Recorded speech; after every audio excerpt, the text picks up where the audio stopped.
Mir ist gar nicht so bewusst gekommen, dass das von Menschen ist.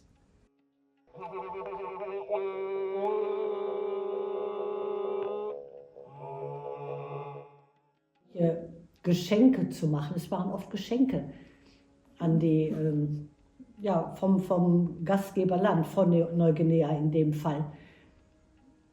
Und Geschenke nimmt man an.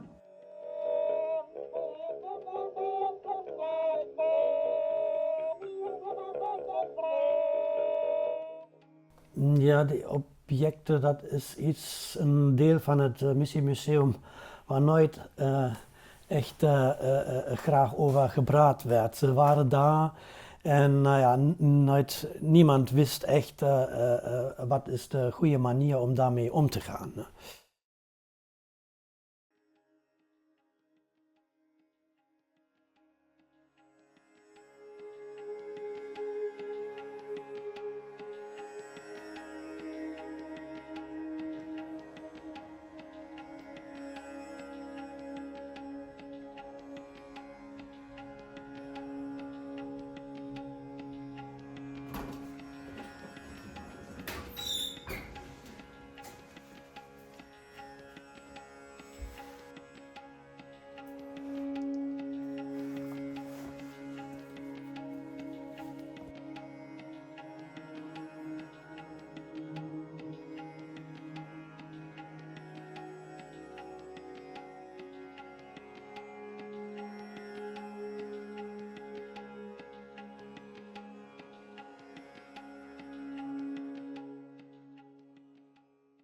Non so, dall'82, 84, 5, il corteccia, modelli di marcazione, Isola di Pasqua, i baga della Nuova Guinea. Ma Federica è venuta?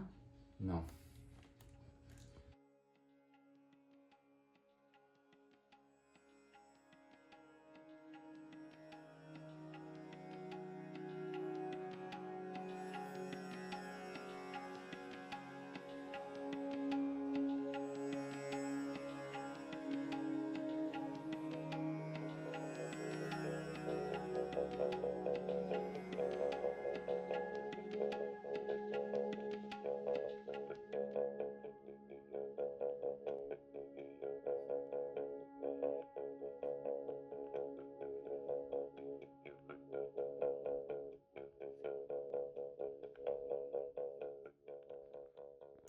Sweet fruit. Ja.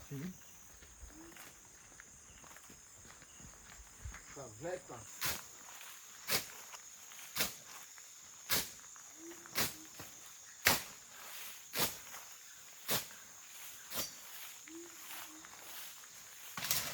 Ja.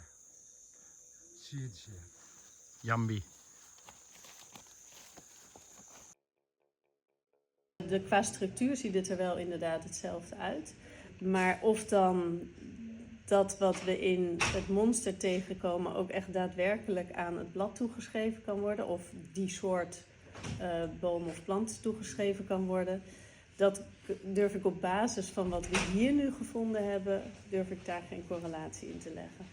Als het nou zou zijn dat we bijvoorbeeld het sap van die boom hebben en ook in dit geval zouden dan die onverzadigde palmitinezuren erin zitten en nog wat van die andere structuren.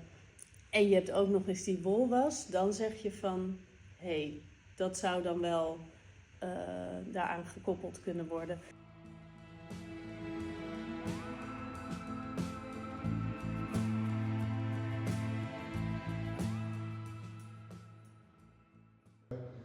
Skull was overmodeled, meaning that since the time when the clay was applied, that muscle tissue has decayed or deteriorated. So the overmodeling was probably done relatively shortly after the death of the individual, or at least when the muscle tissue was still relatively intact and present. Yeah, yeah.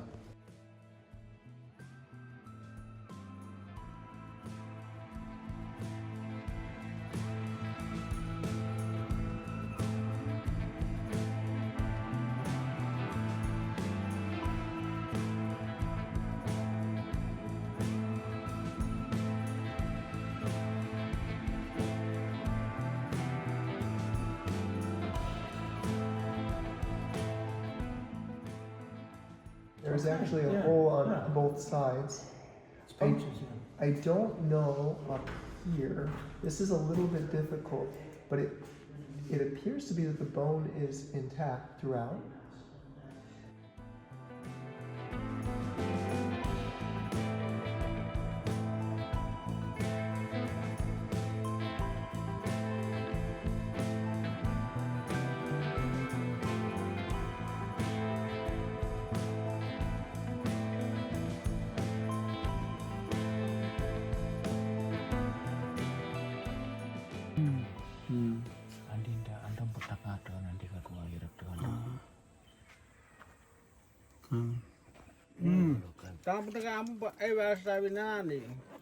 Oh, cool. Right on, Bob.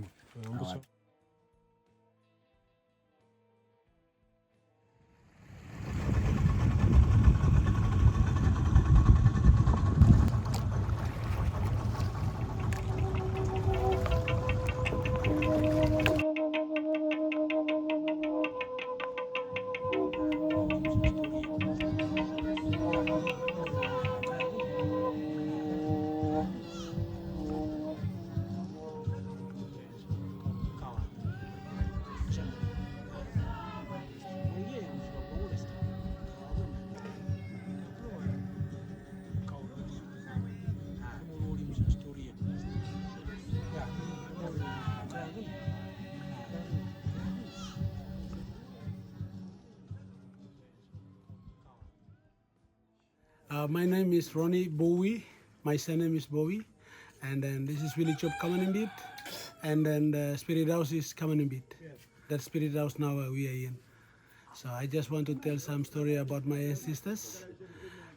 And the past missionary, the anthropology guys, and then the German guys. And then they are also Roman Catholic. They bring the new story to me, to my ancestors, not me. And then they want to take away all these like dancing coastal and then all my stuffs, and then they bring it to their country, and then they ban some in my village. And then one of the coastal, you can turn over to the pig. One of the coastal is there. So the guys, they want to ban that coastal, and then the owner says you have to kill me first, and then you are going to ban my dancing coastal. So he says Dancing costume. dancing coastal. That's the dancing costume. The pig. That's the pig. And then that's the pig you see. Then he say to the guy, says you have to kill me first, and you have to ban him.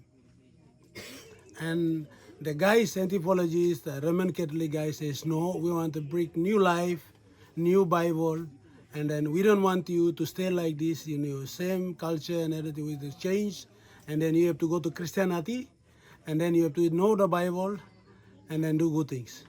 So now they say to this guy, the pig guy, and he say to them is, we don't kill you, we're going to baptize and give him a new name. You're going to a new pig, and you're going to baptize, and you will go good spirit in the Bible, you will stay with him. So that's the pig. They baptize him and call his name Alphonse, the German name. So now it's Alphonse. Thank you very much for enjoying for my small story. Yes. That's the end of my story. Thank you very much. Thank you. Before the Jubilee, there was a retreat done by one of our SVD priests, who went from village to village and encouraged people to change their ways and become truly committed Christian to Jesus Christ. And part of it must have been that he encouraged them to get rid of all that would be idols, that would be connecting them to magic and to whatever could be harmful to the community. And then there was a bonfire made, and the people were bringing objects and throwing it to the fire. Some of them were quite elaborate, and I thought it's a pity that they would be destroyed. And I remember especially one kind of in the shape of a dagger made of muruk bone, the Kazuwaris bone, very well designed, and that was also thrown into that. And one of our missionary must have thought similarly as I did, because when kind of people dispersed and went a little bit away, he took that dagger into his pocket and wanted to save it. But then one of the local men noticed it, and he said to the priest who ran the retreat and was there, said, "Father, you told us to destroy it," and this SVD priest took it to his pocket, and then the priest faced him and he gave it back. So the things was destroyed completely. When the missionaries came, they take our old culture things out, very important, valuable something. So when they build a church, or the Germans build it down at Indanga, you will saw it now. So our ancestors and father gave our culture things like compensation for their work. They build a church. So many of these things were gone out. We even see it. We don't bed yet or bone, and they gave it away. So later our fathers and ancestors tell us the story, and we know about it. To start that building, because they were building a church up there in Chamri. So Ben Johnson was stationed up there in Chamri, but he said, better we look at Ibom as well too. So he asked the people of Ibom to say something at least to build up the capital, to start a church. So our people came together, our fathers came together, and they decided, what can we sell? So that I was explaining you about, they sold that one. They sold That was the only one. a stool. Yeah. Orator's stool. Yeah. Something like that. It was something, you know, that chair they sold, it could walk. It was in 1963, I think, 63, 64. Father Brower, Leo Brower, came in, and he was responsible to continue the work to get our church building erected, and now we went as far as 1967 when it was completed and the blessing took place. So it's about 60 years now, using that church. 64 till now, it's about 60 years now.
Ja, wij missionarissen zijn begonnen met scholen en zo, toen moest er voor betaald worden. Misschien in het begin hadden ze niks. Het onderwijs werd allemaal gegeven voor niks. Ik bedoel, daar kreeg niemand voor betaald. En nog even terug naar Pater Heinemans. Ja. Die heeft heel veel verzameld. Hè? Ja, en verkocht. En dat geld werd gebruikt voor de missie. Voor de opbouw van de missie. Want in de Tweede Wereldoorlog was 96% tot 99% van alle gebouwen en alles was weg. En dat is pas begonnen met opbouw toen ik daar kwam, in 1966. Want ja, in Europa was geen geld voor zulke dingen. Maar toen kwam het langzaam op gang met die organisaties als CBMO en al die lui. Ja. Wij hebben de mensen geholpen, want die hadden niks. En toen, doordat wij met onze ontwikkeling van Nieuw-Guinea, met die scholen en alles, op een gegeven moment waren daar kosten aan verbonden. En dat hebben de mensen ook heel duidelijk gemaakt. En toen zeiden ze, ja maar broeder, wij kunnen alleen doen met wat wij hebben. En dat was dat houtsnijwerk. En ook daardoor is die verkoop van dat houtsnijwerk uit Nieuw-Guinea de wereld ingegaan. Want wij verscheepten al die spullen naar die verschillende museums. Ik weet niet hoeveel kisten ik gemaakt heb voor houtsnijwerk in te pakken en verstuurd naar museums over de hele wereld.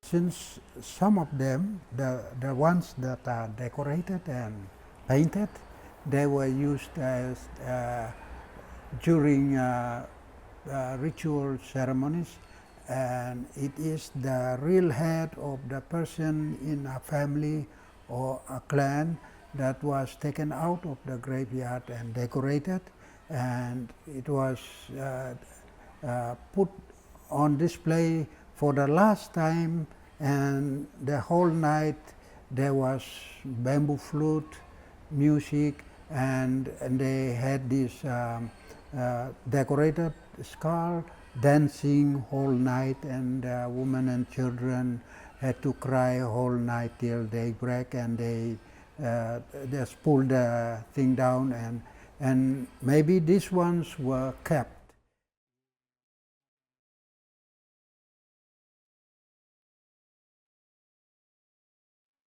Broeders die ik sprak, die zelf veel in Nieuw-Guinea is geweest, daarmee had ik het ook over die bewerkte schedels. Ja.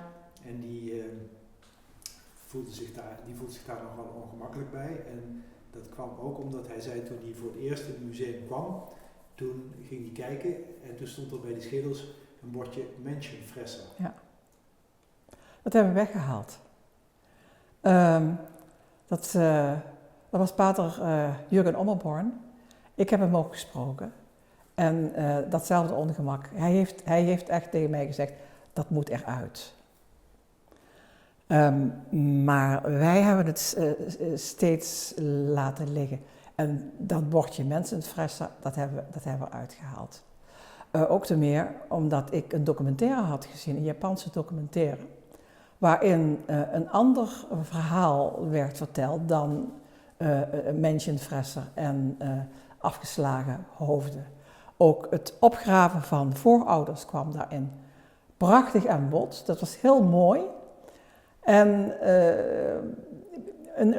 iemand uit Papua die vertelt dat hij zijn voorouder had opgegraven.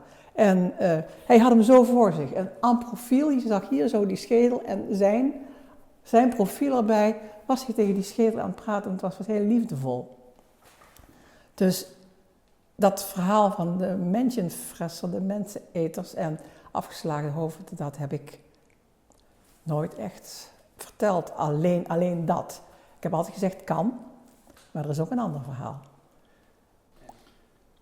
En zoals dat bordje mentionfresser, dat was erbij gezet. Waarom denk je dat ze dat erbij gezet hebben? Omdat ze aangenomen hebben dat dat menseneters waren. En dat is ook zo geweest. Maar ik weet niet of die missionarissen ook, die schedels hier naartoe hebben gebracht, ook dat andere verhaal kenden. En misschien als ze het andere verhaal kenden, dan is dat hier niet terechtgekomen. Dan was het spectaculair van in Papua New Guinea, daar worden de mensen nog opgegeten. Dat was spannender en belangrijker om te vertellen. Van, zo noodzakelijk is de missie toch nog.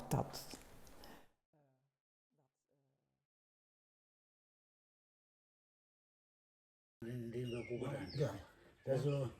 Een speler daar.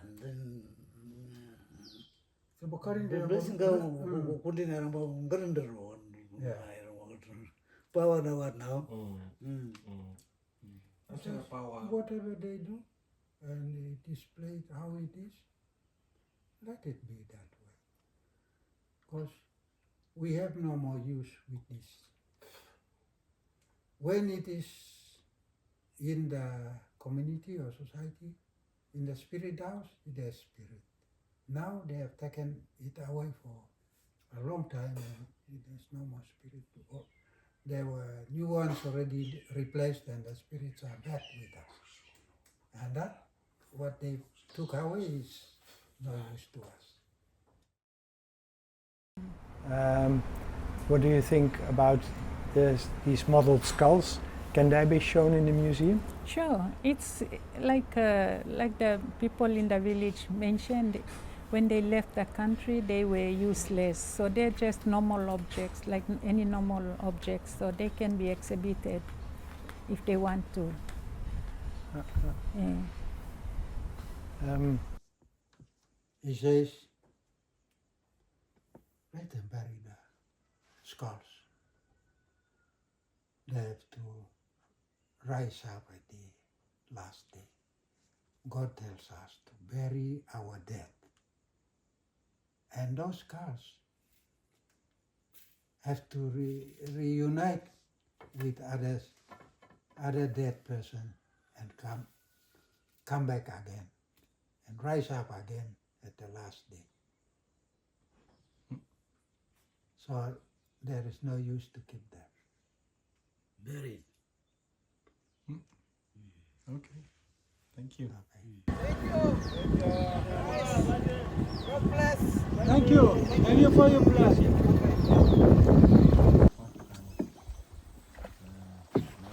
Thank you again very much. Thank you. I'm kind of two minds here, because on one hand I see it as a beautiful piece of art. It's wonderful and it's pity to lose it on one hand. On the other hand, these are the human remains and they deserve respect and somehow, in our Christian understanding, human burial. So it would be very difficult for me to make choice, to make decision. Also, it's easier for me because I'm not related. It's somebody else. It's them. Huh? So one part of me says, preserve it, we have it somewhere so people can admire it, people can learn about this culture. Huh? I don't think that people in Papua New Guinea here would feel that it is disgrace that the skulls are there where they are. I think they let go of it. They have no emotional connection anymore. They have no spiritual connection anymore to those skulls. So there is no sense of loss here, absolutely no. Probably we would need to look at it from the broader perspective as a heritage of humanity, that all of us have some kind of relation to it, that those are remains of humans who also shape this world as it is.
before I leave my term in the museum, this is my last year. So most of our staff in the science division need to be taught how to work and live in the museum, the life in the museum, because some of them haven't experienced the life in the museum. So when they come in, it's their first time. So, and it's the only museum in this country, and I'm pushing for their training in the conservation side, or to go abroad and then learn museology in other museums, which would be great for this museum. Ja, dass da würdevoll mit umgegangen wird, das ist schon wichtig. Ja. Also das ist klar, aber das garantieren Sie auch im Museum, und das hätten wir auch garantiert. Ja. Mhm. Ja. Nou, ik vind het goed dat met die mensen in Papua New Guinea werd gesproken en van daaruit kwam in principe ook de advies dat de schedels hier blijven, dat ze ook kunnen in de vitrines blijven en op een bepaalde dag ooit, als dat mag, dan kunnen die schedels ook terugkeren naar hun land van herkomst. Maar op dit moment is dat niet het geval. Wij volgen heel graag wat de mensen in Papua New Guinea daar willen beslissen.